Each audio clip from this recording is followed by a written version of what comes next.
तर तिकडे गुढीपाडव्याच्या निमित्तानं प्रथेप्रमाणे मनसे अध्यक्ष राज ठाकरे यांचा गुढीपाडवा मेळावा पार पडणार आहे आणि त्यासाठी तयारी जवळपास पूर्ण झाली आहे। राज ठाकरे नेमकं काय बोलणार याकडे सगळ्यांचं लक्ष आहे आणि याचाच आढावा घेतलाय आमच्या प्रतिनिधी जुई जाधव यांनी। उद्या गुढीपाडवा आहे, हिंदू नववर्ष। याच नवीन वर्षाच्या पहिल्या दिवशी सगळेच जण उत्सुक आहेत, ते म्हणजे मनसे अध्यक्ष राज ठाकरे यांचं भाषण ऐकण्यासाठी। प्रथेप्रमाणे त्यांचा गुढीपाडवा मेळावा उद्या संध्याकाळी पार पडणार आहे।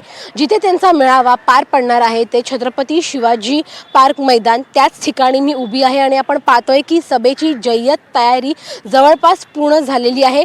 बॅरिकेडिंग लावले गेले आहेत, जे बॅनर्स आहेत ते बॅनर्स देखील लावले गेले आहेत, स्टेज सज्ज आहे, खुर्च्या सज्ज आहेत। हे संपूर्ण मैदान व्यापून काढतील इतक्या खुर्च्या देखील इथे आणल्या गेल्या आहेत। मात्र सगळ्यांचं लक्ष एकाच गोष्टीकडे आहे की नेमकं मनसे अध्यक्ष राज ठाकरे हे आपल्या भाषणातून काय संबोधित करतायत।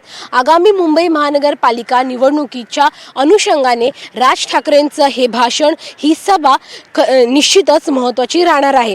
कारण का मनसेने एकला चलो रेचा नारा दिला आहे मुंबई महानगरपालिका निवडणुकीसाठी। अशातच मनसेची रणनीती काय असणार आहे किंवा मनसैनिकांना तयारीसाठी एक त्यांना बूस्टिंग पॉवर जे आपण म्हणतो ते राज ठाकरे उद्याच्या त्यांच्या भाषणातून देणार आहेत।